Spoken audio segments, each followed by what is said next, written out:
The crystalline palace floated in the darkness of space like a massive diamond, catching the light of 12 different suns from 12 different worlds. Inside, Empress Vale stood alone in her private chambers, staring at the security footage for the 100th time that week. On the screen, her children walked through the garden below, moving in perfect sync like mirror images. Prince Rex and Princess Kira. 7 years old. Beautiful. Silent. 3 years. 3 years since they'd spoken a single word. She watched them communicate through their strange hand gestures, a language only they understood. Doctors couldn't explain it. The Empire's best mind healers found nothing wrong in their heads. Everything worked perfectly. They just chose not to speak. Or maybe they'd forgotten how. Vale didn't know anymore. She tried everything. Spent fortunes. Consulted experts from every corner of the Empire. Nothing worked. They'd stopped talking the day their father died. One moment, normal chattering children. The next, complete silence. As if someone had cut the sound from their lives. Vale turned away from the screen. Being an empress meant making impossible decisions every day. Commanding fleets. Negotiating treaties. Crushing rebellions. But she couldn't fix her own children. What kind of mother did that make her? 3 levels down in the same palace, Tyler Brooks mopped the floor of the West Corridor, working the graveyard shift like he had for the past 8 months. The 42-year-old human barely noticed the fancy artwork on the walls anymore. Gold sculptures, paintings worth more than his entire planet probably. Just decorations now. Background noise. He'd come a long way from teaching middle school music in Ohio. Earth had joined the big galactic community 5 years back, and humans were still pretty low on the totem pole. Most folks from Earth ended up in service jobs. Cleaning. Cooking. Manual labor. The aliens were polite enough about it, but everyone knew humans were considered the simple species. Good workers. Not much else. Tyler didn't mind. He'd needed to get away from Earth anyway. Too many memories back home. His daughter's piano sitting silent in the living room. Her music book still on the shelf. Sometimes running away was the only option left. The palace night shift suited him fine. Quiet. Empty. Nobody around to ask questions or make small talk. Just him, his cleaning cart, and miles of empty hallways. He turned the corner toward the royal garden, surprised to find the door standing open. That wasn't right. Security usually kept everything locked down tight at night. But the guards had learned to ignore the third shift janitor. Just part of the furniture. Tyler pushed his cart through the doorway, breathing in the strange perfumed air of alien flowers he couldn't name. The garden stretched out under a dome showing the stars outside, massive and beautiful. He headed for the trash units along the wall. Then he saw them. 2 small figures stood in the moonlight about 20 feet away, completely still. Tyler's heart jumped into his throat. The royal twins. He'd seen pictures, of course. Everyone in the Empire knew their faces. But he'd never actually seen them in person. They stared at him with those big luminous eyes that all their species had. Not blinking. Not moving. Just watching. Evening, Tyler managed, his voice cracking slightly. Your Highnesses? You kids supposed to be out here? No response. They just kept staring. Tyler had worked with kids long enough to recognize that look. Not scared. Not angry. Just intensely curious, the way children study something they don't understand. He swallowed hard and went back to emptying the trash, trying to ignore the crawling sensation of being watched. But he couldn't shake it.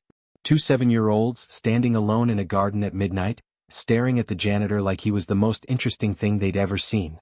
Something about their faces bothered him. That hollow look. That empty expression. He'd seen that look before. In the mirror, mostly back in those first months after his daughter passed. That look of someone drowning on the inside while standing perfectly still on the outside. Tyler finished his work and left quickly, glancing back once. The twins hadn't moved. Still watching. Still silent. He told himself to forget about it. Not his business. Not his place. But that night, lying in his small quarters, he couldn't stop thinking about those empty eyes. The twins came back the next night. And the night after that. And the night after that. Tyler tried to pretend he didn't notice them at first. Just did his job, emptied the trash, wiped down the benches, kept his head down. But they were always there when he entered the garden, standing in the same spot, watching him with those huge eyes. Never making a sound. Never moving much. Just watching. On the 4th night, Tyler finally cracked. He sat down on one of the stone benches during his break, and the twins immediately drifted closer. Not too close, maybe 15 feet away, but closer than before. They stood next to a tall sculpture of some ancient emperor, partially hidden but still visible. You know, most kids I taught would have said something by now, Tyler said, not really expecting an answer. Even just, hello, or, go away, or something. Nothing. Just those empty stares. He sighed and pulled out his thermos of coffee.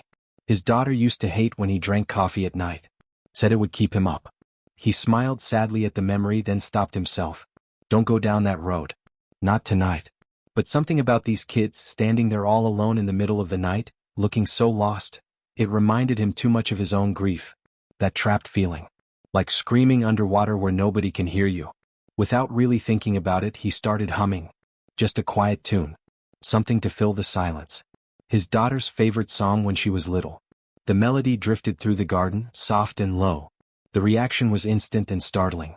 Both twins went completely rigid, like someone had hit a pause button. Their hands, which had been moving in those strange gestures, dropped to their sides. For the first time in 4 nights they stopped signing to each other. They just stood there, frozen, staring at him with an intensity that made Tyler's skin prickle. He stopped humming, suddenly nervous.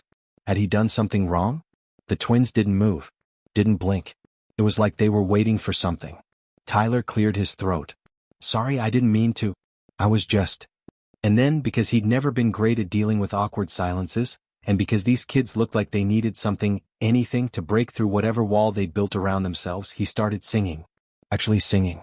The words came out quiet and a little rusty but honest. Hush little baby, don't say a word. Papa's gonna buy you a mockingbird. He'd sung this to his daughter 1,000 times when she was small. When she had nightmares. When she was sick. When the world felt too big and scary. His voice cracked on some of the notes, but he kept going. And if that mockingbird don't sing, Papa's gonna buy you a diamond ring. The twins moved closer. Not much, just a few steps, but definitely closer.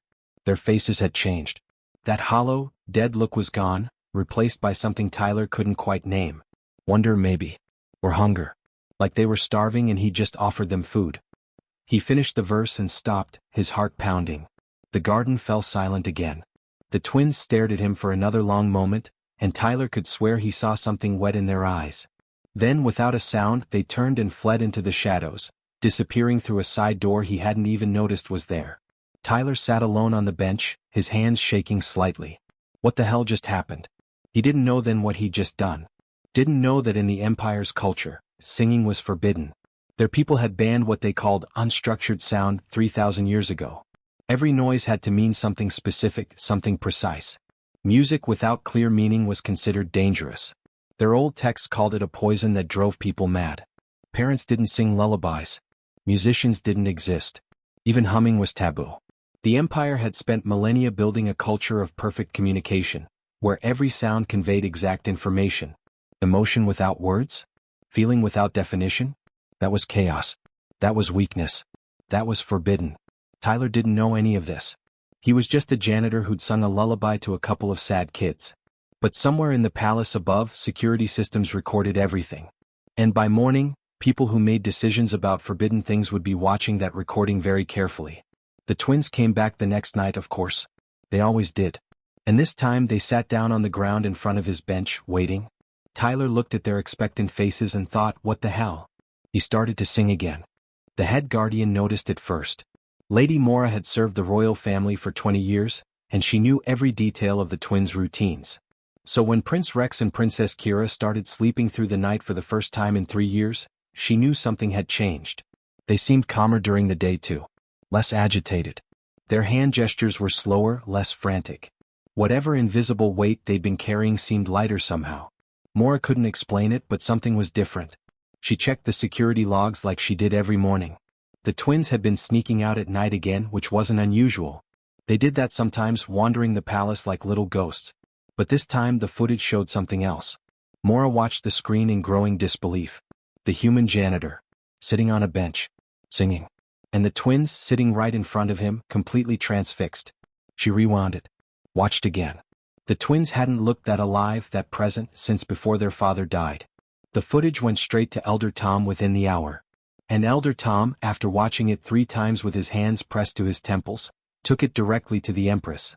Empress Vale watched the recording in her private office, her face carved from stone. When it finished, she played it again. Then again. Tom stood silently in the corner, waiting. A human, Vale said finally, her voice tight with barely controlled fury. A janitor. Exposing my children to forbidden practices. In my own palace. Yes, Majesty. How long has this been happening? 5 nights, based on the logs. Vale's hands clenched into fists. Some low-level human worker had violated 3,000 years of cultural law, approached the royal heirs without permission, and corrupted them with that ancient poison they called music. The punishment should be immediate. Deportation at minimum. Maybe worse. But then she watched the recording one more time. Really watched it. Watched her children's faces transform when the humans sang. Watched them lean forward, desperate for more. Watched them look almost happy. She'd spent 3 years trying everything. Every traditional healer. Every approved treatment. Every method their culture permitted. And her children had only retreated further into silence. The twins slept through the night, Tom said quietly. Every night since this started. No nightmares. No wandering. They just slept. Vale closed her eyes. Being an empress meant she could command armies, but she couldn't fix her own children. What did that say about the strength of tradition when it couldn't heal 2 broken 7-year-olds? Bring him to me, she said. And bring the twins. I want to see this myself. Tyler had never been in the main throne room before. Janitors kept to the back areas, the service corridors. This was a different world.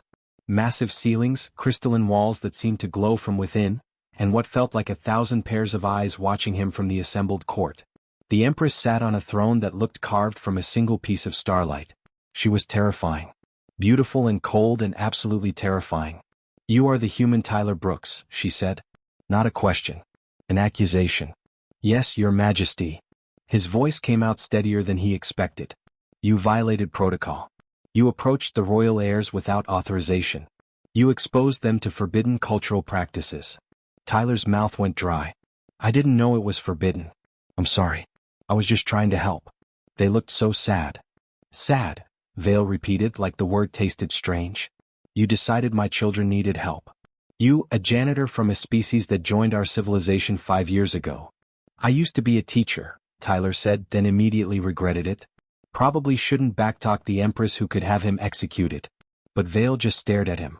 Then she gestured and guards brought in the twins. Rex and Kira looked tiny in the huge throne room, but when they saw Tyler, their faces lit up. Actually lit up. The first real emotion he'd seen from them beyond that desperate hunger for music. You will demonstrate, Vale commanded, her voice sharp. This treatment you've been providing. Now.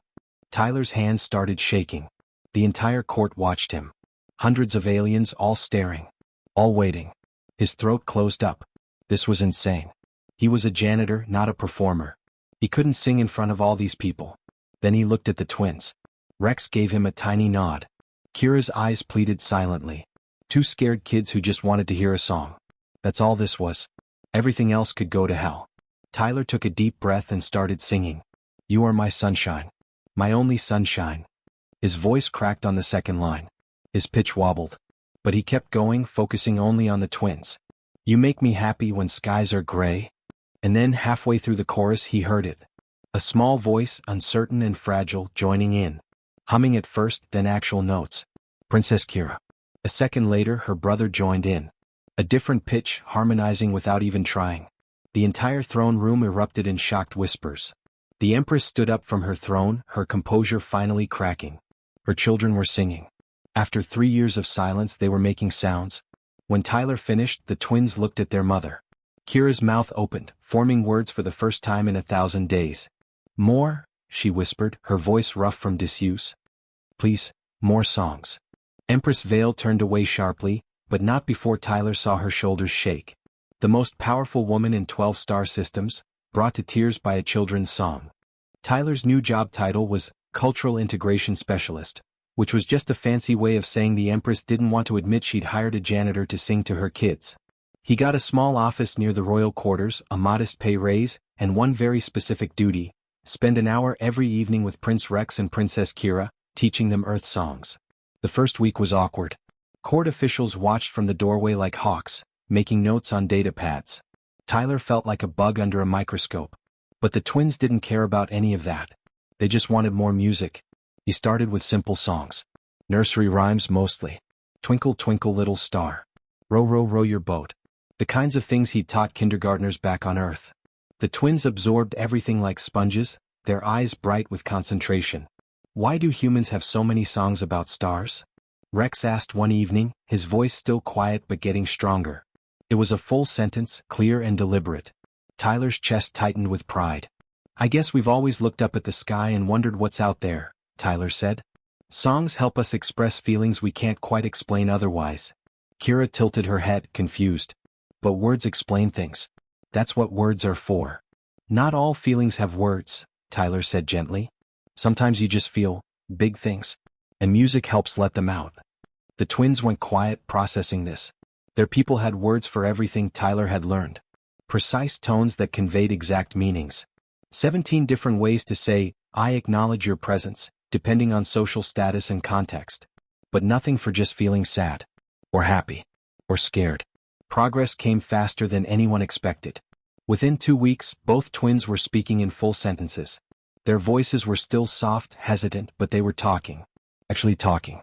Tyler watched the Empress visit one evening, standing in the doorway while her children explained the difference between major and minor keys. The look on Vale's face was worth everything. But Tyler also noticed something else happening. During his sessions in the garden, other faces appeared in the windows above. Young palace workers. Servants' children. Lower court members. They'd press against the glass, listening. One evening, he caught a teenage kitchen worker humming one of the tunes as she passed in the hallway. Music was spreading through the palace like wildfire. And not everyone was happy about it. Tyler overheard the arguments late at night. Conservative court officials speaking in sharp, angry tones about cultural contamination. Ancient texts. Warnings. One night, walking back to his quarters, he caught part of a heated discussion between two high-ranking advisors. The old writings were clear, one said. Unstructured sound leads to chaos. To the breakdown of proper communication. Our ancestors banned it for good reason. The Empress's children are speaking again, the other countered. At what cost? Look around. The infection is spreading. Give it time and our entire civilization will crumble. Tyler hurried past, his stomach churning. He just wanted to help two sad kids. He hadn't meant to start some kind of cultural revolution. But the twins were thriving. That's what mattered. 1 month in, Kira laughed for the first time, a genuine belly laugh when Tyler sang a silly song about a purple people eater. The sound echoed through the garden, pure and joyful. Rex joined in, and for a few perfect minutes they were just normal kids being kids. Mr. Brooks, Rex said one evening after they'd finished practicing a new song. Can I ask you something? Of course, buddy. Why did you look so sad? That first night we saw you? Tyler froze. The twins watched him with those two knowing eyes. I lost someone, he said finally, deciding honesty was best. My daughter. She got sick and she didn't get better. Singing was something we did together. After she was gone, I couldn't do it anymore. Hurt too much. But you sing now, Kira said softly. Yeah. I guess helping you two helped me too. Funny how that works. Rex and Kira exchanged a look, that twin communication they had. Then Rex spoke. We stopped talking because there were no words for how we felt when Father died. Our language doesn't work that way. Everything has to mean something specific. But grief isn't specific. It's just big and terrible and everywhere. So we made our own language, Kira added. Just for us. But we were still drowning. Until you taught us it was okay to just feel things. Without explaining them. Tyler had to look away, his eyes burning. Two kids dealing with grief the only way they knew how. Just like him. That night, walking through the palace corridors, Tyler noticed more humming. More quiet singing from darkened rooms. The conservative officials were right to be worried, he supposed. Music was spreading. Culture was changing. But watching Rex and Kira heal, watching them come back to life, Tyler couldn't bring himself to feel guilty. Some changes were worth the chaos. The storm was coming though. He could feel it building. And when it broke, everything would change. The crisis came during a formal state dinner, 3 months after Tyler started working with the twins. Ambassadors from all 12 systems filled the grand hall, a sea of different species dressed in ceremonial robes. Tyler sat at a back table with other human staff, trying to be invisible. He didn't belong at these fancy events. Then Princess Kira stood up. Just 7 years old, walking to the center of the hall like she owned it. The room fell silent. The royal children never spoke at state functions. Everyone knew that. Kira looked directly at her mother and started to sing. It wasn't a human song exactly. She'd taken a melody Tyler taught her and woven in words from her own language, creating something entirely new. A song about love and loss and finding light in darkness. A song for her mother. Her voice rang clear and pure through the hall. Rex stood and joined her, harmonizing in a lower register, their voices blending like they'd been singing together their whole lives. Half the assembled court started weeping openly. Ambassadors from progressive worlds looked moved, amazed. But the other half looked horrified. Disgusted even. When the twins finished, the hall erupted into chaos. Not applause. Shouting. This is an abomination. High Chancellor Vex slammed his hand on the table. 3,000 years of law, violated in front of the entire diplomatic corps. The children are happy, someone else shouted back. For the first time in years. Happy? They're corrupted. Poisoned with human filth. Tyler's stomach dropped.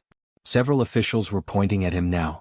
He'd known this was coming, but hearing it out loud still hurt. That human should be executed for cultural contamination. Vex roared. And anyone who's participated in this madness should be tried for treason. The room divided instantly.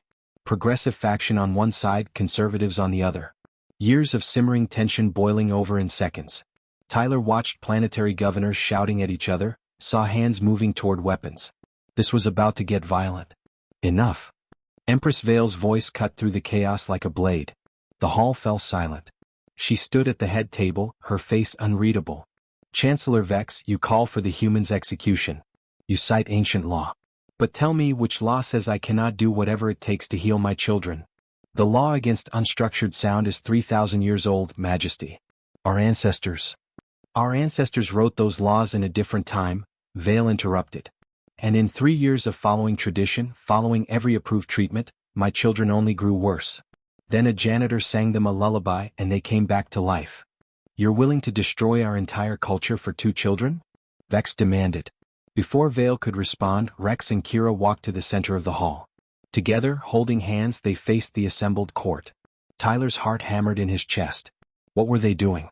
We need to explain something, Rex said, his voice surprisingly steady. About why we stopped talking. Everyone thinks we were broken, Kira continued. That trauma damaged our minds.